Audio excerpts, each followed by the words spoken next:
Thank Allah that Pakistan was able to secure the Islamic bomb and get some nuclear arms, because honestly, the state of the Muslim world right now, any Muslim country that doesn't have nuclear capabilities, we see what happens when they become in Iraq, a Libya, a Syria, a Yemen, or whatever.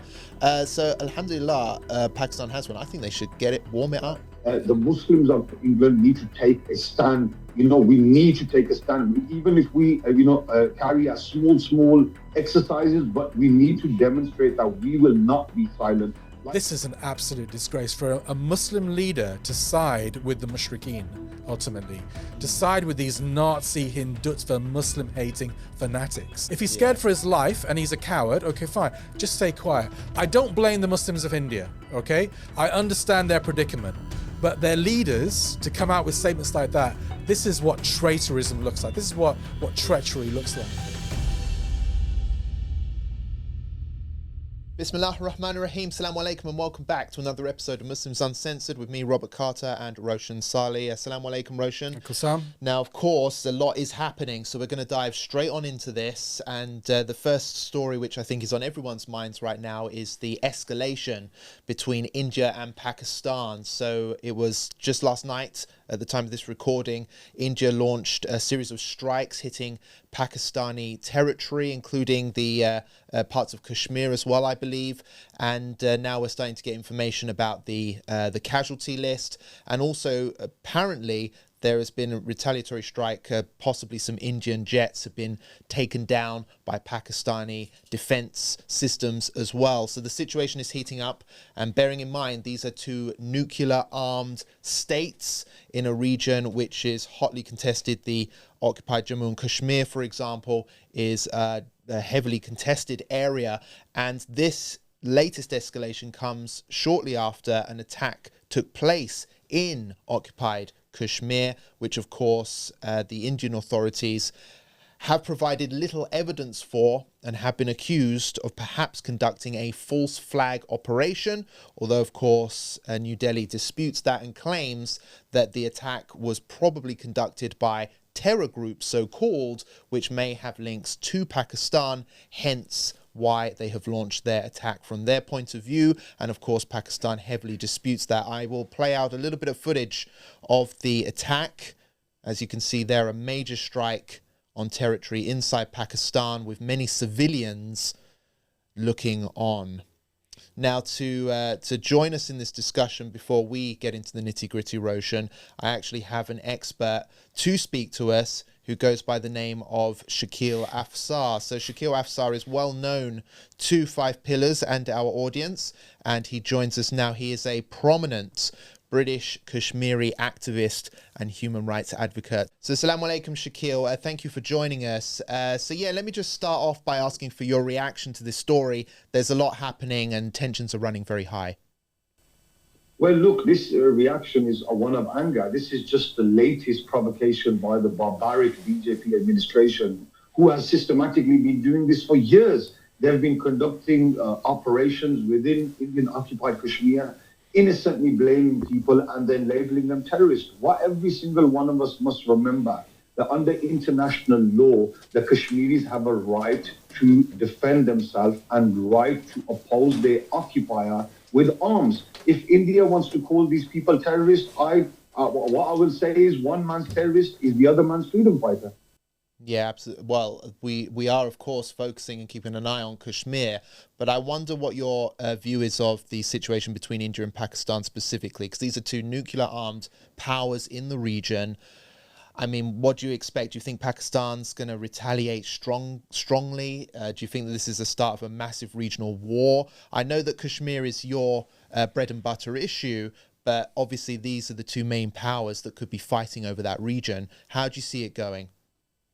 Well, how I see it going is the Pakistani government quite rightly has a right to give a reply and should give a robust reply to let the Indian administration know that this type of nonsense behavior and violation of international law will not be accepted. So we stand with our Pakistani brothers and sisters when it comes to standing against the BJP, the Indian RSS. But What I would also like to add, Roshan, as a British Kashmiri, it is paramount that we hold the British establishment to account.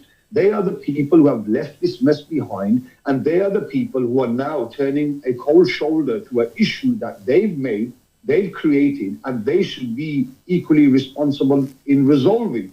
The conflict between India and Pakistan, if went on to a nuclear level, would not just affect the Asian subcontinent, it would affect the globe. So it is very important that we call out our Labour members of Parliament, whose party has done a complete U-turn on the Kashmir issue by calling it a bilateral issue between India and Pakistan, when in fact it is internationally recognized that the Kashmir issue is an international one, and the international community, it is now time to intervene. Or is the British establishment going to do what they've done to India's evil twin and turn a blind eye to the Israeli establishment? Are they intending to do the same with here? It's time that the largest Kashmiri community outside of Kashmir, existing in Birmingham and all major cities in the United Kingdom, take a stand and hold these people to account. Shakil, what did you make of the trade deal that the UK signed with India yesterday? Well, the trade deal in itself has flaws in it. You know, you've got British people who are having to pay national insurance contributions, yet the British government's doing deals with the Indian administration, who is a barbaric one, with a person who was on a UK terror watch list before he became Prime Minister, namely Narendra Modi. So I believe that they are bed partners. Unfortunately, I firmly believe that Keir Starmer and the Indian administration are purposely trying to subdue our people, and they're subduing their own people. The fact that with national insurance contributions rising for British nationals, why is it that in the small print of this trade deal, it states that the people coming over from the Indian subcontinent will be given a pardon? It's absolutely stupid and diabolical. Yeah. Do you think that this is? I mean, Pakistan did respond yesterday. From what the details are a bit hazy at the moment, but from what I understand, basically India, unprovoked response. They killed about 20 civilians, including several children. They bombed a mosque. They thought that this so-called militant leader was in the mosque, and they ended up killing his wife and kids. And Pakistan also responded.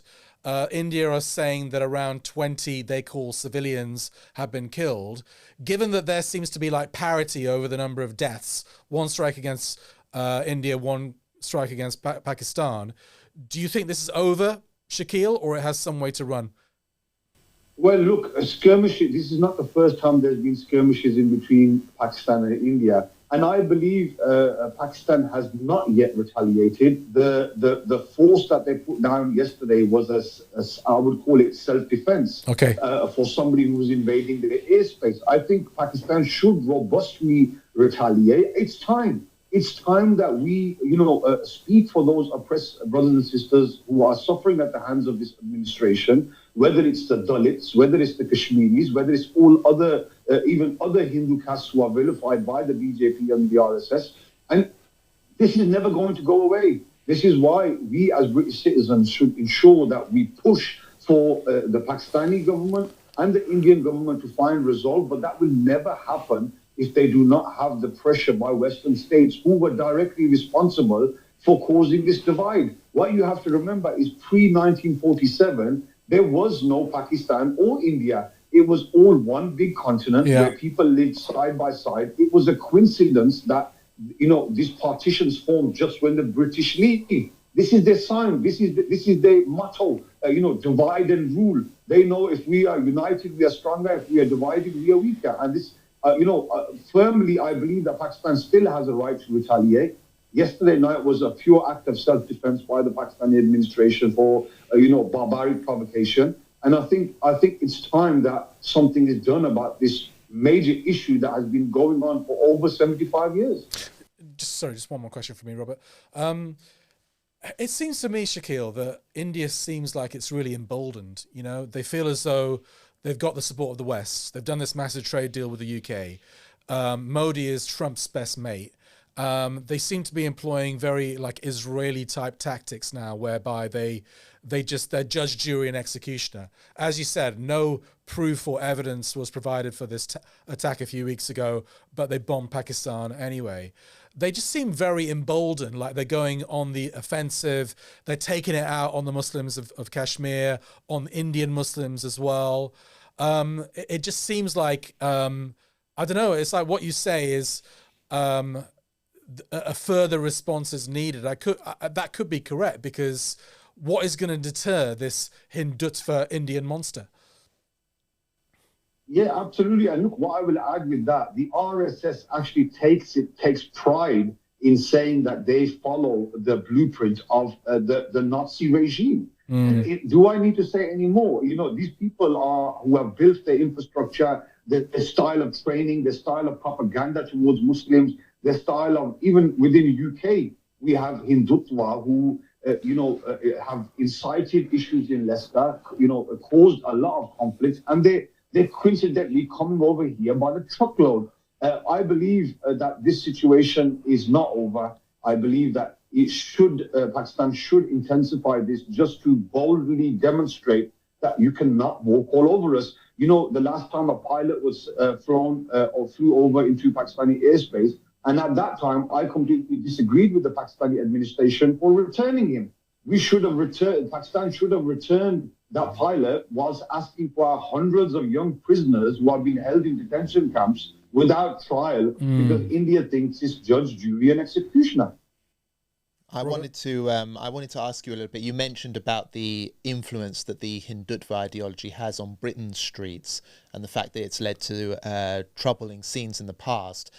How possible is it, do you think, that this conflict, this escalation could spill over into Britain? I think it's on the brink of spilling over in Britain. As a British citizen, for the last year, we've been witnessing horrific violence against innocent Palestinians where their children's limbs are blown off. I think now we are at the pot is definitely our boiling point. I don't believe that we should remain quiet. I believe that the British diaspora, the Muslims of England need to take a stand. You know, we need to take a stand, even if we, carry out small exercises, but we need to demonstrate that we will not be silent. Like I said to you, the largest Kashmiri community is outside of Kashmir, and we have an Indian consulate in our city. If we cannot shut that consulate down, then I would say it's shame on us. So Birmingham is mobilizing, and I can tell you in the next few days, we will be making sure that the Indian administration in Delhi know that the Kashmiris and the Muslims and the Pakistanis and the Bengalis and all other races, even regardless of their caste, color, or creed, stand against this barbarism and stand against this barbaric behavior that they so openly are committing, just like Netanyahu and just like Hitler did. Yeah, we've seen like really provocative scenes outside the Pakistani High Commission in London by these OAP Hindutva last week. But you're saying now that, the Kashmiris are going to mobilize now and they're going to make their feelings known. Yeah, absolutely. Look, Kashmiris are peace-loving people. We are people who have been in conflict. We have been shackled at the barrel of a gun for over 75 years. Our mothers in Indian-occupied Kashmir look towards the borders of Pakistan-occupied Kashmir, waiting for the army to come and liberate them. I believe that we are that army. In the day and age of technology, the biggest weapon that every single one of us have is our voices and the ability to communicate that voice all over the world. If we do not utilize that, and my message to everybody is, don't let Kashmir become another Palestine. Even though the Kashmiris are suffering, don't let it become as bad as Palestine, because these people are that barbaric that they will, you have chief ministers under BJP's regime. You have chief ministers who are calling out for lynching Muslims, who are calling out for raping Muslim girls and impregnating them with Hindu babies. Who does that? Which type of mentality of person do you have to be who does that? And the fact that Pakistan is the only country, the Muslim country, who has nuclear power, I think it's time to demonstrate our strength. And like they say, we must fight, even if we die fighting, as long as we stand up and we continue to speak against these people. Now, I know, Shaquille, you've engaged in a lot of peaceful protest action in your time. I think it's important to have people like yourself in the community to, just restrain the community as well, and to take them down the path that you lead, which is peaceful protest outside of the Indian High Commission, for example. So obviously solidarity to you, and we'll keep an eye on what you're planning to do. I'm sure it will be some important protest action, as you have engaged in many, many times before.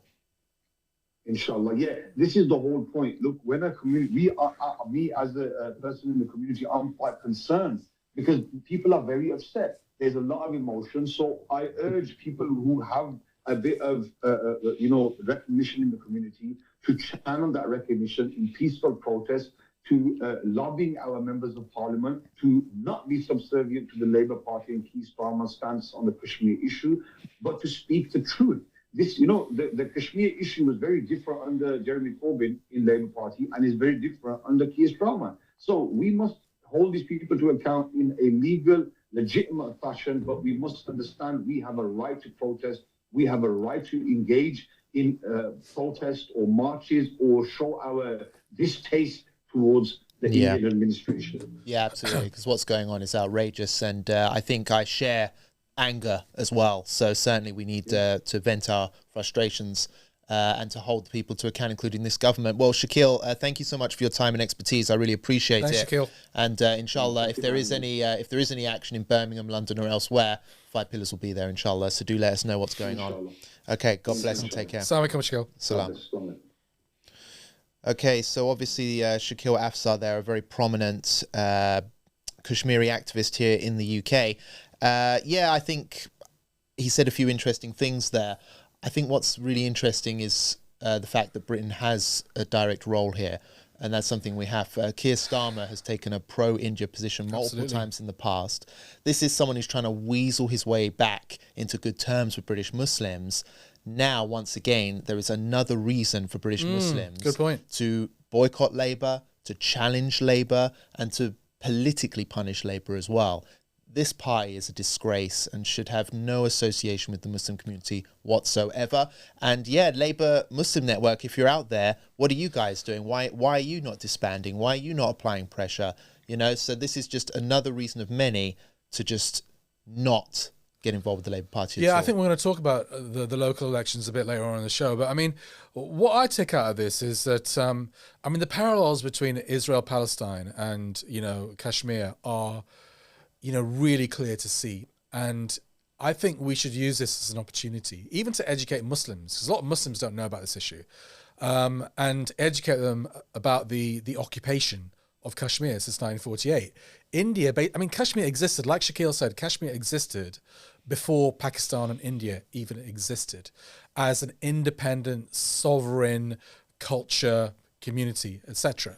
And, it was basically invaded and annexed by the Indians. And they've held it like Israel has held Palestine for 70, 80 odd years through a process of oppressing the local population and through forced disappearances, through arbitrary arrests, through a policy of rape, torture, every human rights abuse you can imagine. That's literally how they've managed to hold on to Kashmir. And I think we need to educate ourselves about that. We need to educate our audience about that. And obviously this whole process has accelerated since the BJP came into government. So the Hindutva, this fascist, racist, Nazi type organization, literally which dreams of this Hindu-only India, which will be built on the ashes and the graves of the Muslims of India, the Christians, the Dalits, etc., etc. They've accelerated the process. In 2019, I believe it was, they took away Kashmir's notional autonomy. Since then, they've tried to demographically change the situation on the ground, just like the Israelis have done in Palestine, get their settlers in, get their, facts on the ground in, etc., etc. So they are trying to erase Muslim culture from Kashmir, absolutely erase it so that they can have their Hindutva first Hindu state, mythical state. And they're doing the same thing to the Hindus of India as well. The Muslims of India. And what I am a bit concerned about, Robert, is that, fighting Pakistan is not an easy thing for India to do. It's a nuclear power, and one thing that works in Pakistan is the army. You know, they have a strong army and a well-regarded army on an international scale. But easy pickings for them are the Muslims of India. Easy pickings for them are the Muslims of Kashmir. Now, I saw one of the Indian Muslim leaders yesterday. I think his name is Asaduddin Owaisi. And he was basically backing these strikes against Pakistan, which I thought was disgraceful, absolutely disgraceful. I understand completely, Robert, that, you know, Indian Muslims would feel like they can't speak up because they're being battered, they're being oppressed. And if they speak up about this, if they take Pakistan's side, for example, or criticize India's strikes, then they're putting their lives in danger. So I can understand them being quiet. But to vocally, and we can see it as well, let me put my glasses on. So this is Asaduddin Owaisi, very prominent Indian Muslim member of parliament. I welcome the targeted strikes by our defense forces, the Indian defense forces, on terrorist hideouts in Pakistan. See, using the language of the Hindutva there, the terrorists. The Pakistani deep state should be taught a lesson so that it never takes another step again. Pakistan's terror infrastructure should be destroyed. Jai Hind. I think that means long live India. So, I mean, this is an absolute disgrace for a Muslim leader to side with the mushrikeen, ultimately, to side with these Nazi Hindutva Muslim-hating fanatics. I mean, if he had a gun to his head, then maybe I can forgive him, but I don't think he has. You know, he should just stay quiet. If he's scared for his life and he's a coward, okay, fine, just stay quiet. I don't blame the Muslims of India, okay? I understand their predicament. But their leaders, to come out with statements like that, this is what traitorism looks like. This is what treachery looks like. Yeah, absolutely. I mean, the thing is, Pakistan as well is not perfect. I mean, even here at Five Pillars, you know, we've criticised aspects of Pakistan multiple times. But we're under no illusion that, you know, at times of conflict like this, we have to rally to the support of Muslims wherever they may be. And Pakistan, of course, is the victim here of this horrific attack. Innocent life has been lost. And yeah, the authorities, the Modi regime, is a vile, nasty, evil regime, which is very closely tied to Israel and Zionism as well. So the fact of the matter is that we have to rally around this. And I think you said, I think in the last episode, you know, like, thank Allah that Pakistan was able to secure the Islamic bomb and get some nuclear arms, because honestly, the state of the Muslim world right now, any Muslim country that doesn't have nuclear capabilities, we see what happens when they become in Iraq, a Libya, a Syria, Iran, a Yemen, or whatever. So alhamdulillah, Pakistan has one. I think they should get it, warm it up, have it ready. You know, absolutely. They should be on alert.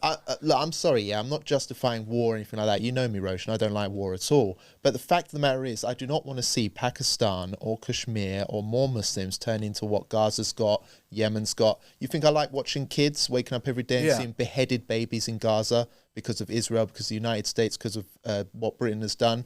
You know, this is what they want for Pakistan. They know it's strong. They know it has a strong army. They know it's a nuclear capable nation. They're testing the limits, and India is prodding and poking, finding weak spots. So I hope and pray that Pakistan responds robustly. I hope that they warm up their whole infrastructure for war, and they respond in kind and really set some red line limits. Don't let the enemies push in, because what's at stake is the entire country and all the innocent life that's there. There is a global war against Islam. I'm convinced of it, Roshan. I didn't believe it when I first became Muslim. I thought it was just about the oil, just about, you know, geopolitics. But no, I'm convinced there is a war against the Muslim world. And we're seeing it. They're attacking us on all fronts. They're eroding religion in Arabia. They're destroying and killing kids in Gaza. You know, and now India's pushing into Kashmir and occupying lands and now wants to take the fight to Pakistan. They're attacking us everywhere, Roshan. So I think we need to set red limits, and we cannot allow this to escalate, and we need a robust response. Yeah, I mean, two things I want to say is that, I mean, Five Pillars and myself have never been massive fans of the Pakistani regime, any Pakistani regime, to be honest. And we've criticized the army and the ISI in the past, not for what they're doing against India, but for what they do to their own people, you know, like disappearing them off the streets. And there's so much corruption within the ranks of the army, etc., etc. But, okay, when it comes to Muslim Pakistan versus Hindutva-led India, for me, the choice is clear. There's no doubt in my mind who I'm siding with, who my prayers are with, and who my du'as are with. On the nuclear weapons issue, Robert, I think you're right. I think, why is Iran vulnerable to attack now? Because it hasn't got a nuclear weapon. I mean, if they are on the verge of getting a nuclear weapon, they better rush towards it, because ultimately that is the ultimate deterrent. We don't want to see anyone use a nuclear weapon. We saw the Americans massacre 200,000 plus Japanese in World War II. We don't want to see that ever happening again. We don't want to see anyone use nuclear weapons. But ultimately, force is the only language the Hindutva understand, that the Zionists understand. And if you haven't got the ultimate deterrent, they are going to try and take you down. They are going to try and regime change you. So I would say that every Muslim country that possibly can should get hold of a nuclear weapon. Yeah, and the fact is that you can't rely on the West. You can't rely on international institutions like the UN or even the ICJ. These are all corrupt institutions that don't ultimately do anything. Just look at how much... Do you know what's crazy is how normalized it's become for Muslims to get killed, like really brutally as well. It's so normalized. It's like, it's okay, it's collateral damage. Israel has a right to drop a nuclear bomb on Gaza if some Israeli wakes up and bumps his head in the morning. It's all fine. But the second someone in Israel or someone in France or someone anywhere else in the world, Ukrainians get hurt, it's like, massive international solidarity, sanction Russia, blacklist them, get them off planet Earth. This whole world that we live in is centered around the white man's so-called international community. It's a minority of countries which hold all the power. It's the 1%, the deep state in America and everything else. They are the only ones that really are cared for. Yeah. The fact is, Roshan, if me with my white man passport from Britain, if anything happened to me anywhere in the world, there'd be a massive military response or whatever to rescue me. Not for you. I think there would be. Because you're a traitor. You're a race traitor. So they'd be glad to see you in a gulag. Even then, Roshan, I think there'd be an effort made to save me. Do you know what I mean?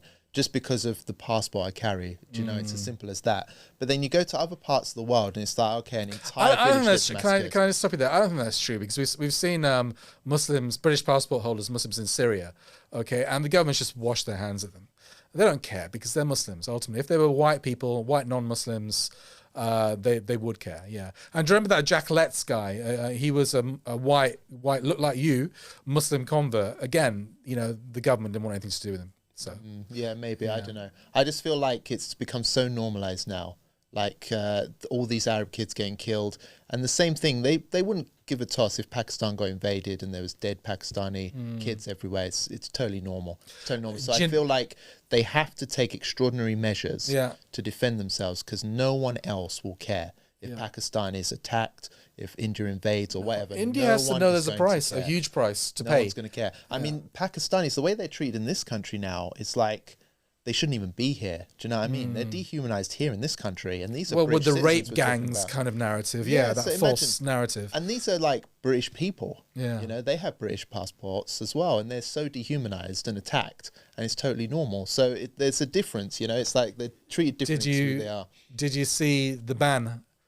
It's weird, isn't it? Because they banned us. The Indian government banned 5 Pillars on YouTube yesterday morning, and then they attacked Pakistan in the evening. Is there a link there to be made, Robert? I think so. Did they know what was going to happen? They didn't want... I think so. Yeah, I don't know. Basically, I think that because there's a few Muslim accounts based here in the UK that were all complaining in the week leading up to this attack.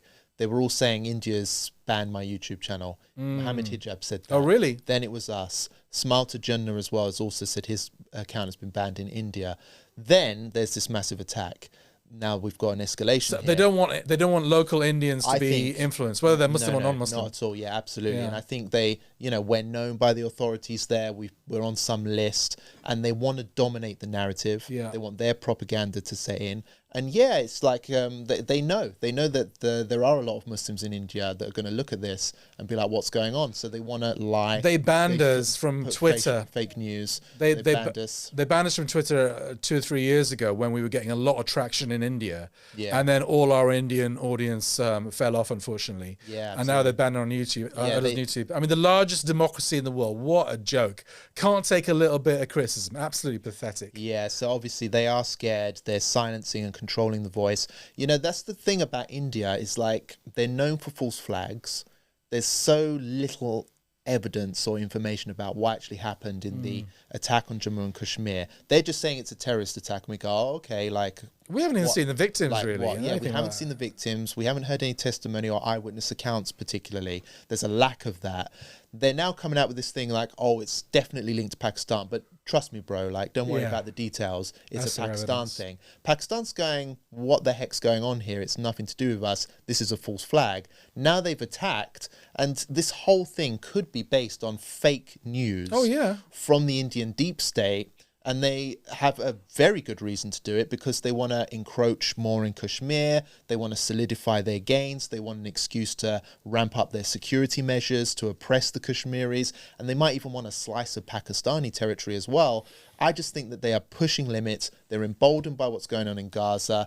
But interestingly enough, there were some comments made by Trump on this. I'll see if I can find them, perhaps while you're reacting to something, Roshan. Trump actually kind of dismissed getting too directly involved or showing too much support. Well, of course, America for what's is going on. So maybe he's not supporting India as much as we think.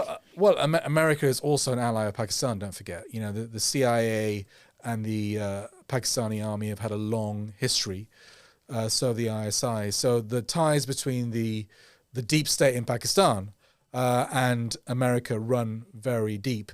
So I don't think America wants to see war between India and Pakistan. They're both American allies. So this is the comments. It's actually a pro-India account that shared this, saying that Trump calls our attack on Pakistan a shame, and this is supposed to be our so-called strategic ally. So let's hear out what Trump had to say about this. So this is his reaction after hearing the news of the attack on Pakistan. Any questions for Steve?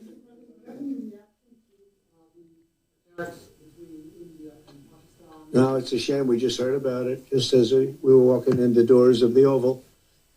Just heard about it. I guess people knew something was going to happen based on a little bit of the past. They've been fighting for a long time. You know, they've been fighting for many, many decades and centuries, actually, if you really think about it. No, I just hope it ends very quickly. So obviously, yeah, he's just kind of not interested. You know, Trump normally, when he's invested in a war or a fight, he'll just go, yeah, I'm going to press the nuclear button or whatever. I'm going to throw some missiles, get ready for a response. But when it comes to India, he's like, you know, they're doing something, I don't know, not getting involved. So maybe he's not so supportive. I think maybe India perhaps is hoping they'll get more support and they didn't. Who knows? Who knows? But let's see. Do you think it's going to escalate? I don't know. I think we'll find out in the next 24 hours, you know. I think it could go either way, to be honest. I honestly don't know, because obviously Pakistan has responded.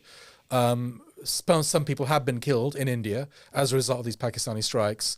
It could be a reason to de-escalate. Both sides can say, all right, we kill some of yours, you kill some of ours, we did a strike, you did a strike, let's call it quits. Or domestic pressure on both sides could tell, and it might escalate. Judging by the online reaction, I feel like people don't feel like Pakistan have responded enough to this. I think they feel like India has taken some major liberties here, and that Pakistan has to hit back really hard and heavy. So I don't know, if Pakistan doesn't do much more than what's already been done, maybe its supporters will be critical. That's why I wonder. That's interesting. So Asad Isa. Before we finish on this, there's a comment by Asad Isa here, a journalist on Twitter. He said something really interesting. He said, don't ignore the symbolism of India's decision to call this operation Operation Sindoor. Sindoor is red dye, a Hindu groom rubs red dye on his bride's forehead as a symbol of her matrimony. This is a fascist Hindu nationalism marking Pakistan as its territory and introducing itself as some kind of empire. So it's, you know, it's really interesting wording there, and it suggests that, like we've said already, that India is kind of inspired by some kind of Zionist agenda. Of course it is. It wants to conquest and rebuild some kind of Hindu Rashtra, I think it's called, some kind of Hindu majority empire in the region. And we know that they're encroaching on Muslim majority lands, which makes the comments by the Indian Muslim leaders even worse, isn't it? Because they know the meaning. You know, they know the meaning. They know that this is all done in the name of Hindu nationalism. I mean, India is not the India of the Congress Party anymore, which was a secular party. And I suppose, I mean, I didn't agree with this logic even then, but you could possibly argue that India was a secular nation, used to be a secular nation, and it governed on behalf of all of its communities, etc., etc. I didn't believe that, but you could plausibly try and argue it. Now, you can't even do that. This is a Hindu, nationalist, fascist, Nazi state. Yeah, absolutely. Well, we're going to keep an eye on this. Yeah, I mean, if there's any massive escalations, I guess we could end up going live or something. We'll have to wait maybe and we see. should have gone live last night. I'm just thinking we should have probably, but possibly. But yeah, let's wait and see. Obviously, the news is changing, and yeah, we're going to keep an eye on this, and thoughts and prayers with everyone involved, especially the victims and the innocents that's being lost in this fighting. But there is more fighting, unfortunately. Things are really kicking off. Or escalating at the very least elsewhere. Yemen has come under a massive attack by Israel, and they're of course hitting what they claim is Houthi targets in the capital Sana'a. This happened yesterday, and this comes after Yemen managed to successfully land a hit at Israel's Ben Gurion airport about 2 days earlier. Yeah. So a massive response by Israel here. It was actually Yemen's international airport and a few other sites that were targeted, and civilians again were lost in this. So a massive attack on Yemen. I'll just play a clip now following the attack on the airport.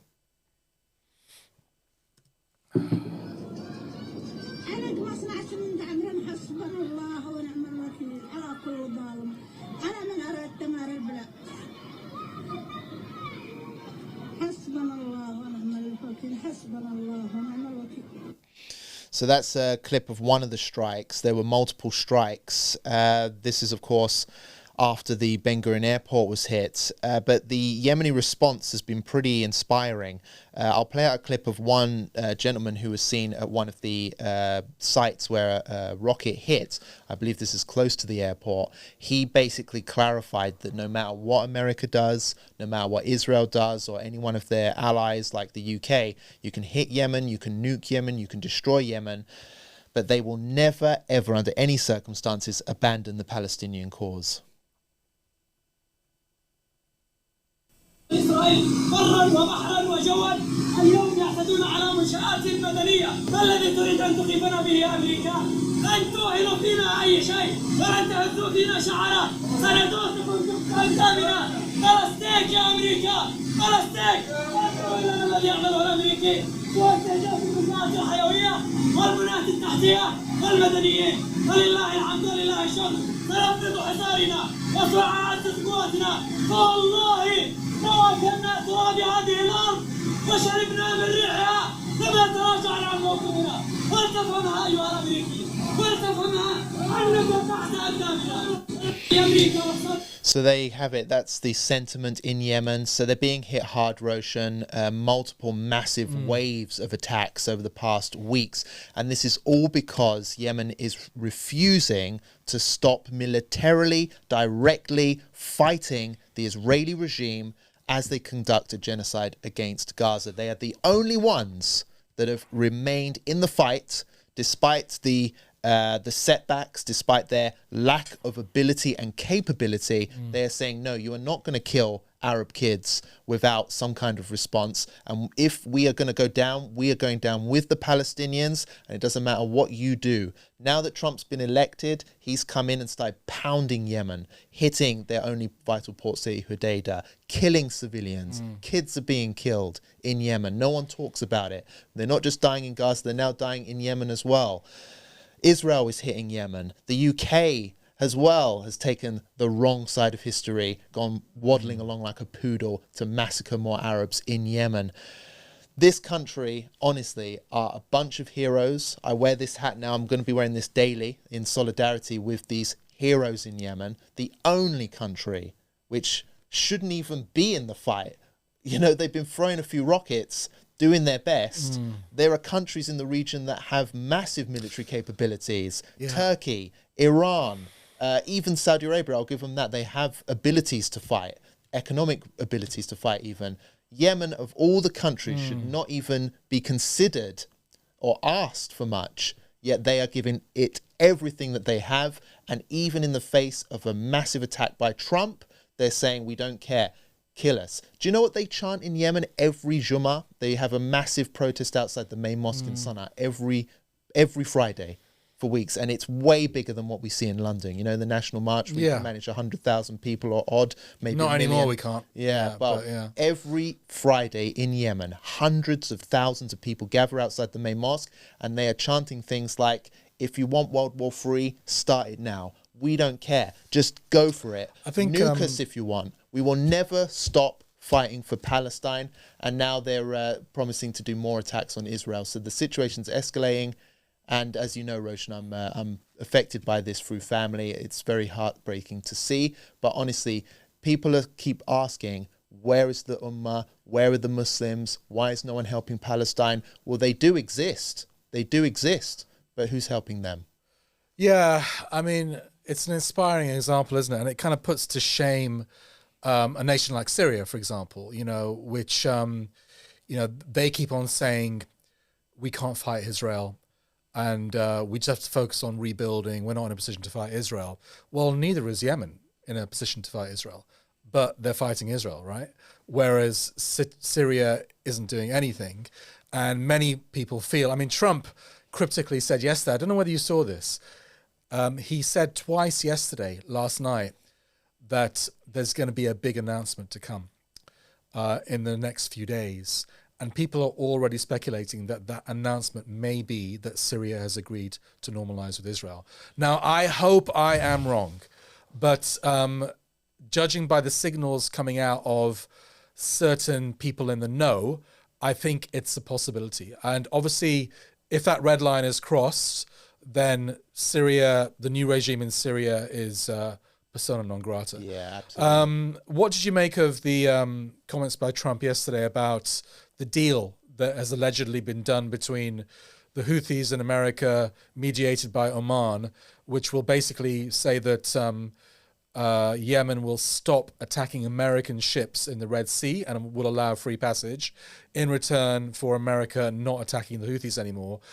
Trump has called that a capitulation. Yeah, absolutely. I'll react to that. Let me just play out Trump's comments exactly so that we can refresh our memory and then react in real time.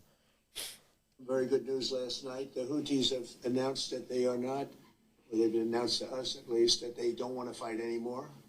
They just don't want to fight.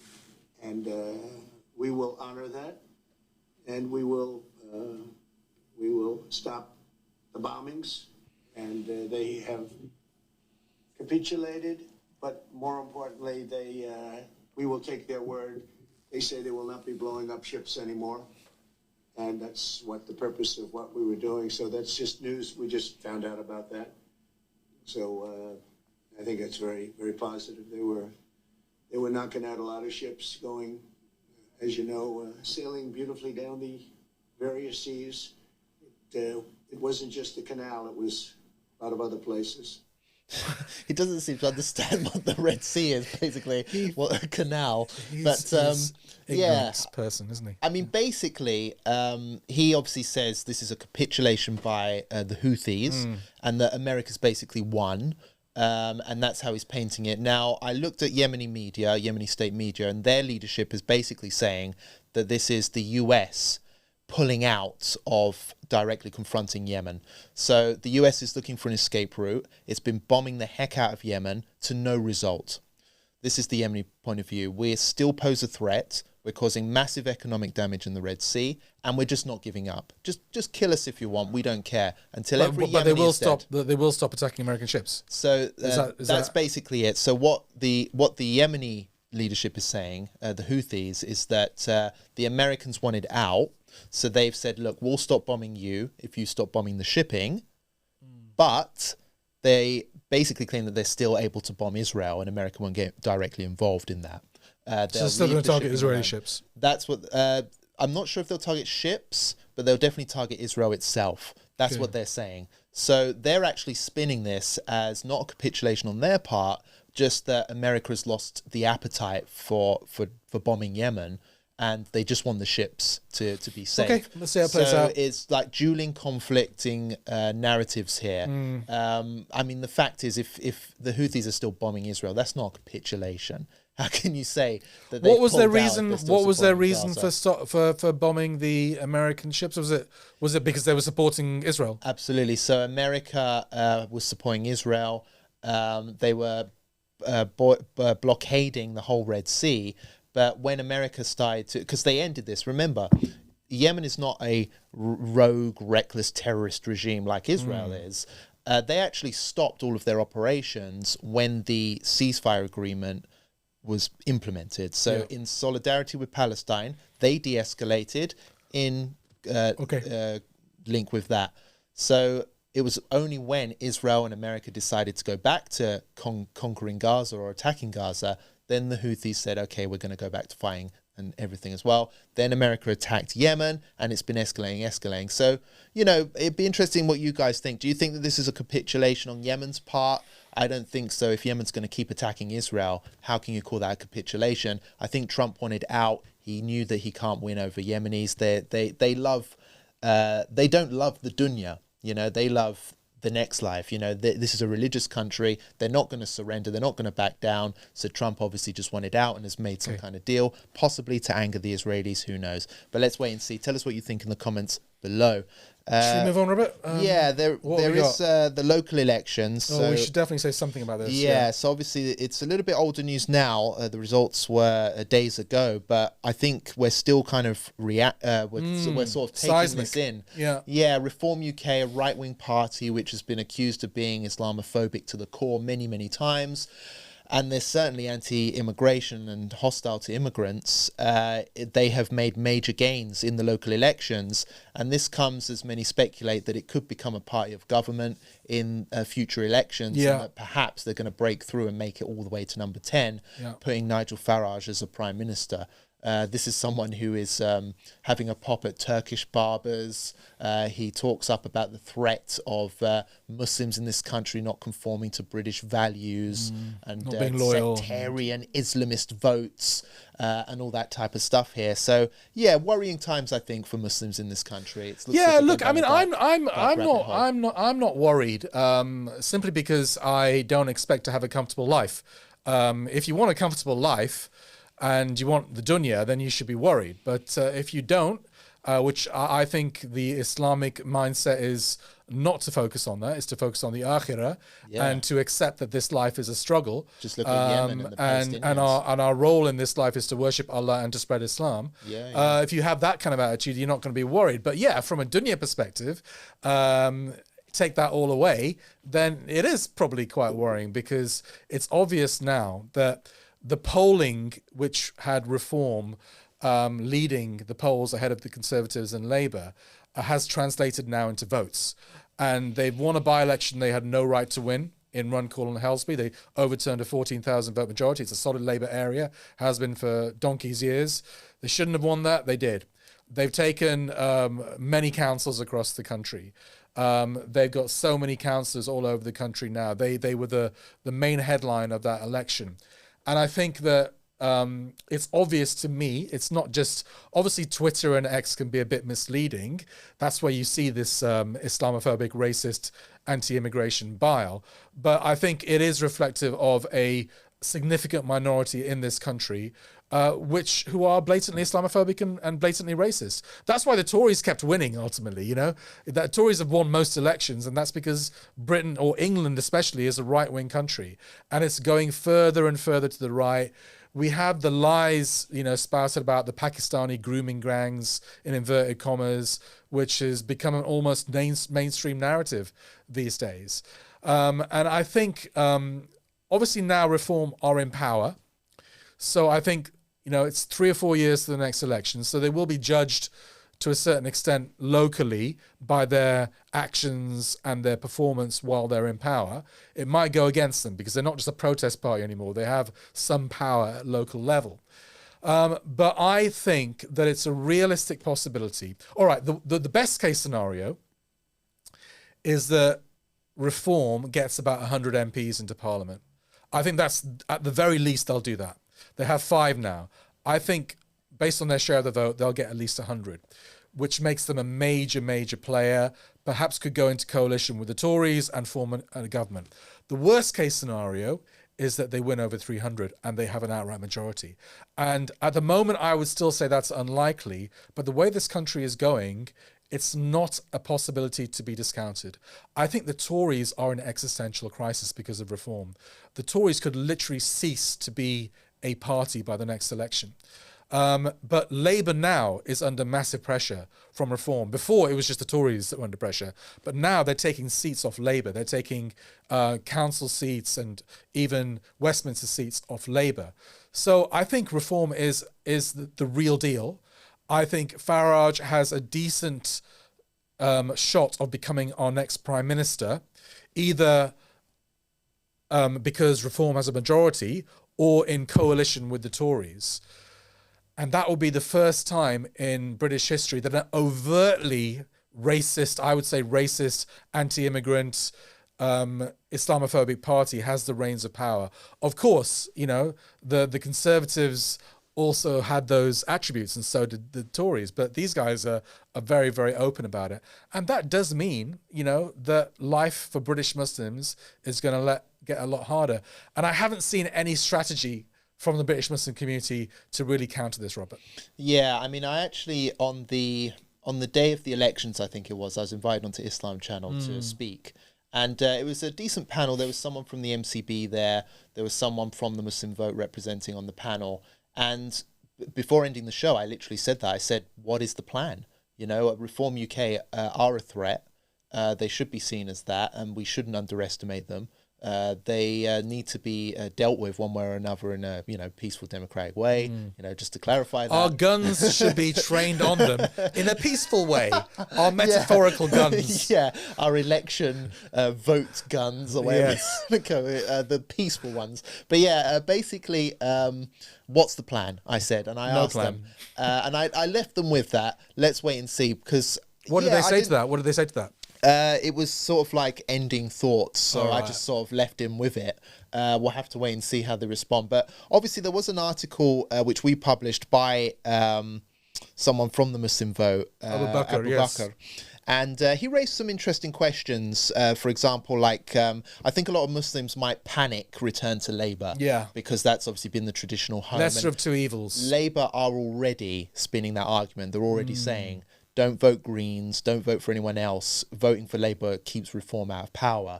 And I think there will be a lot of people that will be convinced by that argument. But it's not right. You shouldn't go back to Labour. Right, no. Labour are the party of genocide. And like you said, regardless of what problems we face here, it's nowhere near the situation of what the Palestinians are going from. So don't go back to Labour.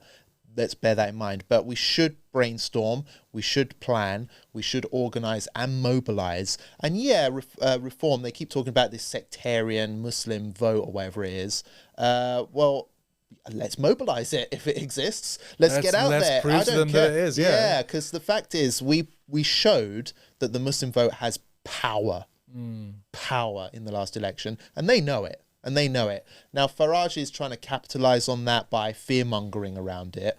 But the fact of the matter is that we need to also mobilise because, it is a powerful community and we are morally on the right here. We are mobilising for Gaza. We've got to mobilise to stop Islamophobia and racism in Britain as well. The fact is, if Britain is not capable of being a moral society, then we as Muslims are obliged to fix up the ills that we see everywhere, wherever it may be. So let's mobilize. Let's be a force to be reckoned with in the upcoming elections. I just think let's prepare ourselves. Yeah, I think it needs to be a community-wide effort, from, I don't know, MPs in Parliament. I mean, what are our Muslim MPs doing? I mean, they sit right next to the Reform bench in Parliament. They should literally be targeting the Reform MPs. They should literally be training their rhetoric on the Reform MPs. And I think generally we should, it needs a community-wide effort from all our institutions to focus on the threat of reform, because it is a very, very, very big threat. But the answer isn't to go back to Labour. We just have to keep on doing our thing, brothers and sisters. I mean, there are things that are outside of our control, and our red lines is that we don't compromise on our Islam. And if you go back to Labour, or you go with George Galloway's Worker Party, or even in the Greens, I think, then you're compromising your Islam ultimately. And for me, that's a red line. We just cannot compromise our Islam. So we keep on doing our own thing, and we don't worry too much about the noise outside. We build our own movements, our own institutions, our own community. And I think if we're going to get involved in electoral politics, I've never been a massive fan, but if we're going to do that, then I think we need to build our own movements where we're in control. We're not there at the behest of a George Galloway type figure, or or the Green leader or whatever, and certainly not Keir Starmer or the Tories. We need to build our own indigenous movements, our lobby movements, outside politics as well as inside politics. Yeah, it's like I said in the last election. One of the actions of protest might be to just boycott it. It's one of the actions that we should take in the election should be to boycott, maybe in some circumstances. So it's not just always about finding someone to back, but I think we will need to figure out what to do and give some advice again, because just simply saying, well, do your own thing. I personally think, because there's just before I mention this, there's clearly a trend where Muslims are turning green. So regardless of the problems that are related to the Green Party, ideological problems, Muslims are seeing the Greens as an alternative. They've got some Muslim councillors elected, I think, at least one notable one that I noticed.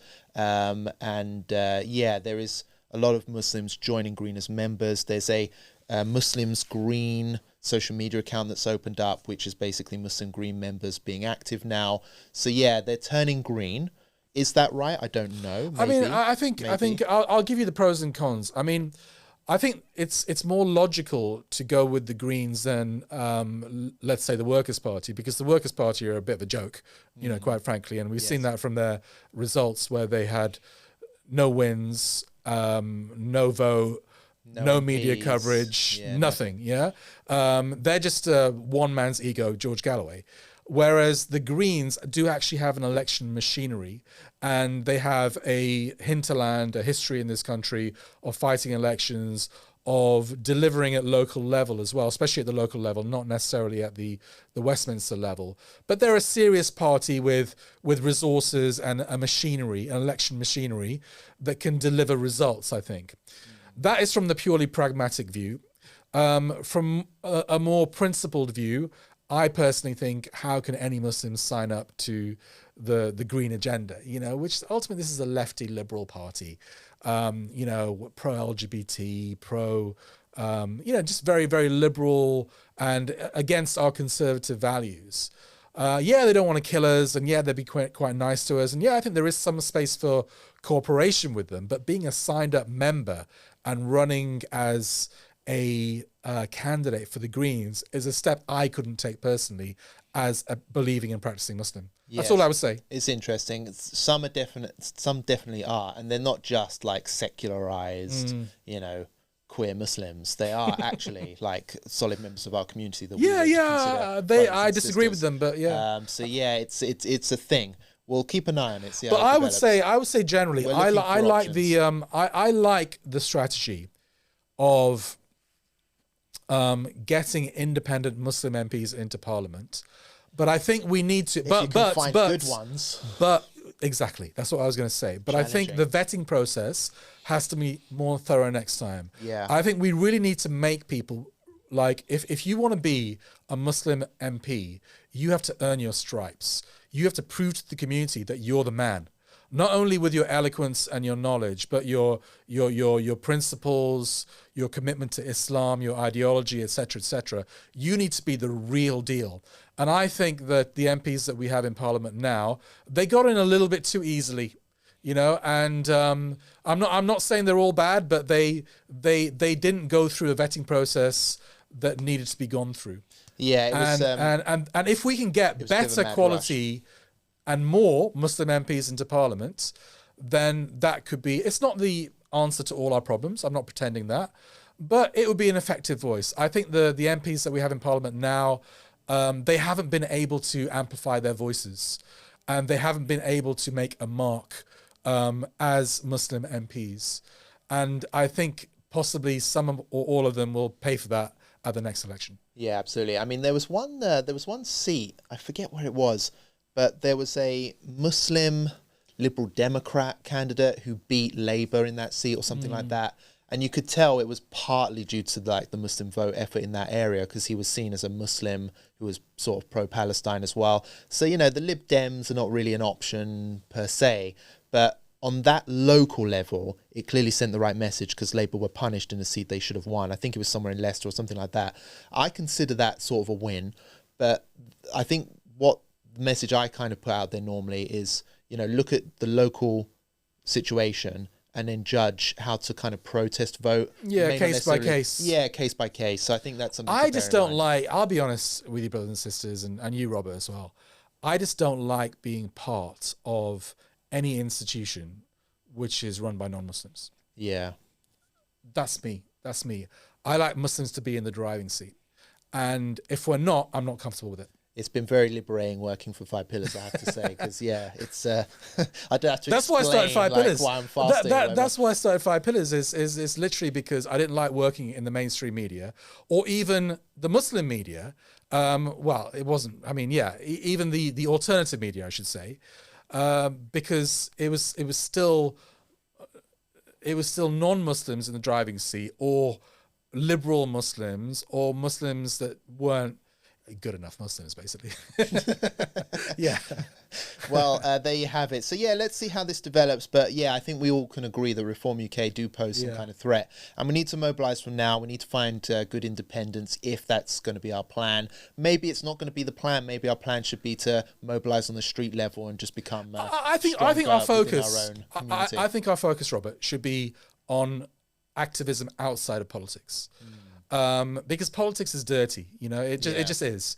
But I'm not a fundamentalist in the sense that I don't discount some activism within politics as well, as long as there is a clear maslaha benefit for the Muslims. Yeah, we know that there will be some political activity, and we're going to keep an eye on it and monitor it. But what else we got? I think dawah is the best. That's my strategy. Let's convert people, and then just mass, mass conversion. Make all the Reform UK supporters Muslims. More mega mosques. You know, the guy in Great But Yarmouth. You know, people will say to you, Robert, they'll say, "Oh, you're antagonising the right wing. You're going to make our life difficult in this country." They're antagonising me, Roshan. Yeah, they're antagonising me. If this was a peace-loving country, no. If this was a peace-loving country and they weren't obsessively attacking Muslims all the time, I'd be covering stories for Five Pillars about cats up Muslim trees in their garden and whatnot. Cats up Muslim trees? Are trees can trees be Muslim? Yeah, I think so. Well, is it a Muslim household? Isn't it? So it's better be Muslim or it's getting chopped down. But yeah, that's the kind of stories I'd end up covering. Yeah, but they're attacking me. Yeah, and I love Islam, Roshan. I'm not going to deny that. So I'm going to fight back. What else we got, Robert? Before we finish? To be honest, there's only one more thing which I spotted. It was literally this morning driving into work. Okay. Basically, you know that Douglas Murray appearance? We already reacted to it a couple of episodes ago. They're still talking about it on Joe Rogan. And yeah, it's because Douglas Murray came across as such a twat. To be frank, he came across as such a privileged elitist twat who was gatekeeping. I don't know Joe Rogan very well, but I can imagine that he's probably not impressed by a posh Englishman, you know. Would you know what's maybe funny? That's part of it. He actually said that he kind of was. He thought he was clever because of the accent. You know what we've always said? He's people just assume he knows what he's talking about because of his accent. Yeah. Well, Americans are those guys that just assume because they're a bit thick, aren't they, Americans? Let's face it. I mean, I was talking to an American once. I can't remember who it was, but he told me that if you pointed to a map, a world map, then most Americans wouldn't be able to tell the difference between the land and the sea.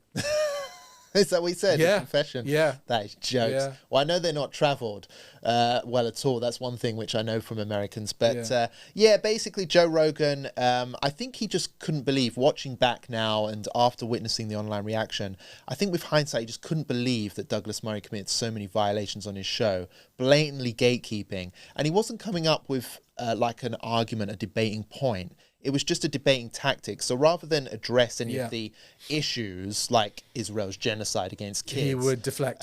He would just deflect and say, oh, you should have more experts on. Why are you talking about this? You're a comedian. You shouldn't talk about this. So, he didn't address any issues. And, I'll just play out a snippet from the show because still Douglas Murray is getting absolutely roasted after his first time ever appearance on the platform. Experts. Just because you have a degree, you're not always right. You're wrong all the time.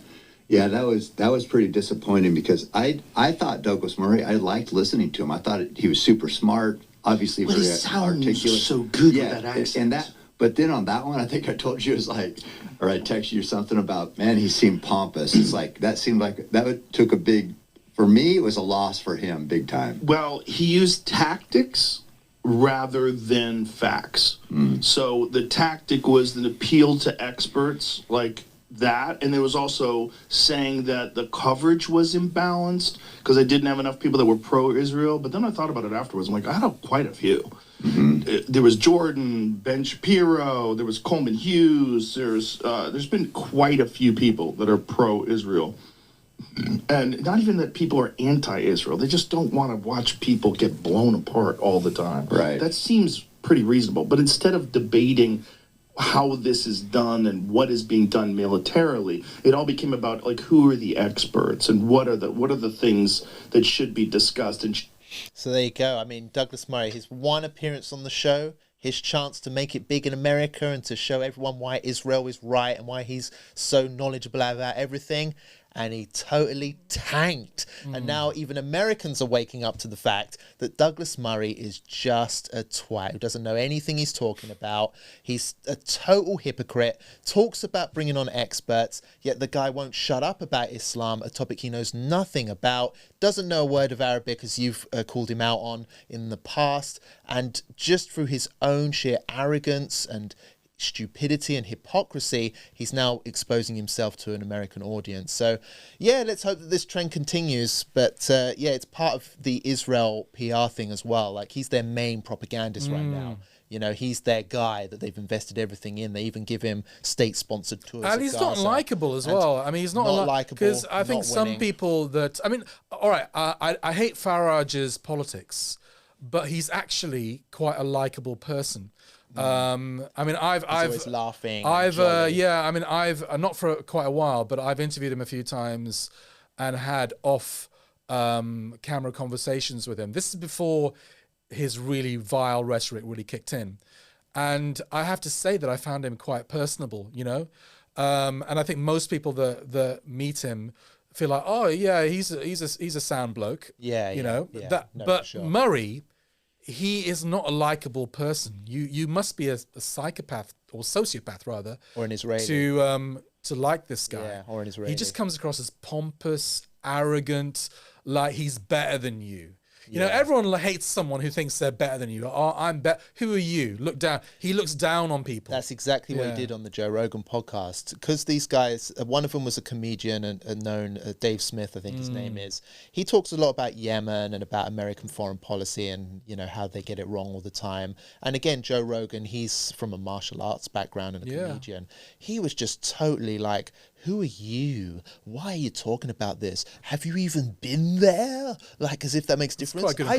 I did war tourism. Have you even been there? Like, ugh. I mean, Douglas Murray's never been to Iran. Yeah, he's always promoting regime change against it, as if he knows what he's talking about. That's a good point. Do you know what I mean? So the guy's a hypocrite. He basically did some war porn. That's what he did. Yeah, you know, and he's passing that off as expertise. Yeah. Do you know what, Mehdi Hassan? I rarely compliment the guy, but he called him a cosplaying journalist recently, and I have to say that's absolutely right. I know what cosplaying means. Yeah, right. I'm a cosplaying. You actually taught me something, Robert. Wow. Yeah. I'm not a cosplaying journalist, but I get accused of cosplaying as a Muslim. Yeah, so not as a Muslim. As a Yemeni, yes. As a Yemeni, but as a Muslim, no. Yeah. So I know what that means too. But you know, I actually said to my somebody, journalism, by the way. I don't praise you to your face or even behind your back usually, but I actually did. I was talking to another member of Five Pillars actually, and I was saying that Robert chose Islam, whereas I was born Muslim. Yeah. You were born Muslim. It's not Dilly, by the way, it's somebody else. And and I was saying that in a way, what a great guy, Robert. In a way that. Actually, I'll stop there. I don't want to go down this route. No, but you can't end it there. Yeah, we didn't choose Islam. We were born into Islam. Yeah. And in a way, Islam is a habit for us. Yeah. Whereas it wasn't a habit for you. You had lots of other dirty habits, but you gave up those dirty habits and you became Muslim. That's alhamdulillah. True, man. You chose the truth. Yeah, alhamdulillah, man. So in a way, that makes you a bit better than us. Yeah, I agree. Yeah, definitely better than Roshan, 100%. Have we got one final thing, one final clip? Was it Piers Morgan or do you know what? You can react to that if you want. It wasn't planned. Piers Morgan. Yeah, let's. Is it worth watching or not? Yeah, we don't have let's to watch bring it. Up. No, Piers Morgan. This is happening as of now as well. Basically, Piers Morgan has brought on a guest. I'm not 100% sure who she is, but she's basically. He was describing her as someone who was a proud, outspoken racist. Who was basically willing to use the N-word and justified its use under freedom of speech. Now, Mark Lamont Hill, who you can see there, went absolutely crazy calling out Piers Morgan because he basically tried to get this woman to say the N-word on his show. Why? And I don't know, it's insane. Let's play out the clip and then you and me can react to it together because it's absolutely mad. Unashamedly, and you will go not on then, have say to, it. Say you the will not have go on, free go on, say the M word, go on. No. Don't invite. No. I don't want you to invite this woman to say a racially harmful term in front of me because I'm the only on here. So if she says it, I'm the victim of it. So please don't invite her for ratings to call me the N-word because that's basically what it's going to be. There's a bunch of white people up here. You and one. Uncle Tom on the left here, and say the N-word while I'm here is ridiculous. You would not sit here with a Jewish person and say, please use a Jewish slur in front of this Jewish. It's ridiculous. I understand you don't have any bad intent, Piers. I understand what you're trying to do, but we already know she's racist. And I don't want to invite a racial harm to me. I hear you, and I accept that, and we'll leave it there.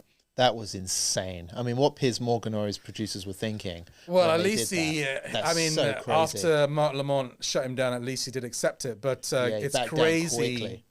He's right. Exactly. He wouldn't say, say the Jew word or whatever, or say the whatever. I mean, I don't know. I mean, I'm so glad Muslims, they went through this phase where they had to be on Piers Morgan, didn't they? And I'm so glad that phase is over now. Yeah, I don't know if it's still a thing. If Piers Morgan starts inviting them on again, they'll all start showing up, lining up for the studio, queuing up outside. I just think it's a bit obscene, isn't it? Because I mean, at the beginning, you might have been able to say, "All right, we can't get our narrative out. Here's a mainstream platform. We're getting our narrative out." But it became very clear very quickly that it wasn't about getting a narrative out. It was about getting clicks and views for Piers Morgan, and it was making everyone look bad and stupid. And it was entertainment, and I think, as I said to you before, I've gone off entertainment since Gaza happened. If it's a serious conversation where serious points are being made, rather than just a bear pit where you're punching each other verbally, for the sake of getting a few clips and bigging up yourself, then fair enough. But it wasn't about that. Yeah. Yeah, and I think that this highlights just the serious problems with the show, and anyone who comes on and actually really has a go on behalf of Palestine against Piers, he boots them off anyway. He just boots them off. There's that journalist, I forget her name now. She went on there. She's with Al Jazeera these days. He said that she was the most worst annoying guest he had ever had. Oh, the the convert lady. Yeah, what's her sister's name again? Francois. Yeah, that's it. Miriam Francois. Yeah. She went on there and he said, "You're never coming on again. You're the most irritating guest I've ever had." And I mean, this guy's had some lunatics, literally deranged lunatics on his show. But she was the most annoying one. Douglas Murray is always on the show. Douglas Murray's always on the show. Yeah. Oh, come on, Piers Morgan, man. Just like shut up. Just confess what you're really all about, and stop saying you're pro-Palestine and that all this just because you platform Palestinians. I'm just sick and tired of it. But yeah, let's hope that Muslims are going to keep boycotting. What I want to see is any Muslims that ever get invited on this show should just email back, say, I'm not coming on your show because you're a deadbeat and a loser, and we don't want anything to do with you, and then just tweet it. I think, did you do that, right? You was invited on the show? I was invited. No, it was Julia. I was invited on Piers Morgan several years ago, and I just didn't like the topic. Oh, Julia Hartley-Brewer. You said, I'm not appearing on your show. I'm someone, I'll go on platforms like this as long as the topic is not a setup, you know? So if you ask me on to talk about Pakistani rape gangs, then I'm not going to go on because it's obviously just and it's like three persons versus one. They want to splat it on you. Yeah, exactly. I mean, you know, it has to be a legitimate topic where there's equality of arms, you know? No, it was Julia Hartley-Brewer that I was invited on about a year ago, maybe. And obviously I rejected it quite rudely and put it on Twitter, and I got a million views off that, you know, so that's better than going on better than going on the show. Nice. You know what? You know James Whale. I want to ask you about James Whale because sorry, I know we're going on a bit now, but you know James Whale. The whale. I'll say this seriously. He's dying of cancer. Okay? Now we've all known this for a while. Now he's a horrible individual at every level, and he is disgustingly rude to his guests, and he is just vile in every sense of the word, you know, in his views he's a gutter and journalist. as a person. He's a gutter journalist. Yeah, and he has been for a long time, but he's dying of cancer. Now, and he announced that on his Talk TV show, and I actually responded. I don't know whether you saw it, but I responded. Why are you laughing? I responded to him, and I said, look, James, you haven't got long left. You know, you've done some vile things in your life. You're an atheist. You deny the existence of your creator. A grievous punishment awaits you. You know, you are on the verge of roasting in hell. You better repent now, and repent for your actions, repent for your words, acknowledge the existence of your creator, because if you don't, a grievous punishment awaits you in the afterlife. Was I wrong to do that? To call someone to Islam, no, you're not wrong with that, because that's what I was doing. That's important. That's really, really important. I wonder if the Dare activists might have said there's another way of doing it. Well, he's not got any time. But he's going to die. He's not got any time. So there's no time for kind of gentle coaxing. And obviously people have tried to do that with him now. Now is the time for, look, the clock is ticking. I say this not to James Whale, but to any non-Muslim that has rejected Islam, any atheist. If you know your clock is ticking, and let's face it, all of our clocks are ticking, but some people know when the end is. Most of us don't know. James Whale knows that his end is weeks or months. Yeah. So the clock is ticking majorly for him. Yeah. So he better do some begging on his knees for forgiveness of his Lord. That's all I'm saying. And I don't think that's un-Islamic saying that. Yeah, I think obviously, you know, if I'm going to give him massive benefit of the doubt and say that there's some, I don't know, if he has a change of heart overnight and just decides, you know what, I'd like to take my shahada, but you know, I've said too much about Palestine. I've condemned too many Muslim guests. I've upset Roshan. Roshan's had a pop at me, so there's no point. Islam is for everyone, okay? And even the most vile individuals who have changed and embraced Islam have been welcomed into the faith. Yeah. You know, I mean, there were people who fought against the Prophet, sallallahu alaihi wasallam, and then became some of the greatest Muslim Sahaba in the early years of Islam. So it's never too late until it's sort of too late. Until it's too late. And it is too late for James Whale soon. So, you know, again, my message to James Whale, assuming that there may be a slim, tiny bit of hope for you, is take your shahada before it's too late. You'll be a born again human being. You'll be a Muslim. Past sins, and you have many sins, will be forgiven. And if you just did that, you have a good chance. You know, I mean, Islam. I think it's the best. All right, Islam's for everyone. You can say it's insensitive. Obviously, if you're not a Muslim, you can think that's insensitive, especially if you don't believe in heaven or hell. They think it's going to upset him. But we believe. We believe he doesn't that believe at all. We believe that heaven is a real thing. We believe that hell is a real thing. That the punishment of the fire is a real thing. Okay. Yeah. So if you have certainty that these things are real, then what the advice I gave to James Whale was the best and most sincere advice he's ever going to get. Trying to save someone from the hellfire, of course. It's trying to save him from the hellfire. Yeah, absolutely. Well, I think we've approached the end of the show. It's been a good show, a lot going on. Brothers and sisters, there will be a break from the show over the next 2 weeks. But, of course, Five Pillars will continue to churn out the journalism as well. Why will there be a break, Robert? Well, I have some very important business to attend to in my own private life. On a beach somewhere. Well, yes, I'm taking a little break. Roshan had his break. Yeah, but World War III didn't break out while I was on my break. Well, it might break out. Yeah. I know. So let me ask you the question. I'm a vitally needed asset. Let me ask you the question that I asked you off camera. If India and Pakistan go to war big time, will you continue with your loft extension? Oh, it's an important project, Roshan. Do you know what I mean? I'll have to weigh up the options. Yeah, to be honest with you, so many times, brothers and sisters, Roshan won't admit this, but I have come out. I've mobilized. You've come out, have you? Out of the closet as a Muslim. But no, I've mobilized for work when it's like my day off or in strange hours. And get the violins out. Several holidays I've taken. And I've worked during those holidays. So, really, despite what Roshan would like to paint me, that's not true. I never bother you on your holidays. You don't bother me, but I've definitely worked while I'm on holiday. Have you? As have you. I won't rob that of you. I know you work basically every day of the week. But what can I say, brothers and sisters? I deserve a little time off, I think. And if you want to see me work more, support Five Pillars. What can I say? Yeah, I know. I'm a vitally needed resource for the Ummah. I think I can say that safely. Roshan agrees, definitely. That's why I'm working for Five Pillars as the main man here. And Roshan is always sad when I go away, even if it's just for a day. So I understand. Does Robert deserve a holiday while the world is burning? That's the burning question. That's the big question we're asking you on Five Pillars comment section, brothers and sisters. But yeah, we've had a good show. Do stay tuned. We'll be bringing you more coverage as events continue, and if it escalates between India and Pakistan, you can bet that we'll be going live, and I'll probably attend for that as well. Absolutely. You know, if ever we fall out and you want to sue me for I've got a lot. You've got so much ammunition, like literally. He wouldn't give me any holiday. They'll feel bad for me as well because I'm like a lovable looking guy. What can I say? Self-proclaimed. Yeah, I'll say I was radicalized, and what can I say? All right then. All right. Well, thank you very much, brothers and sisters. Please like, share, and subscribe. It helps the channel immensely. Until next time, it's Assalamu alaikum and ma salama for now. Assalamu alaikum.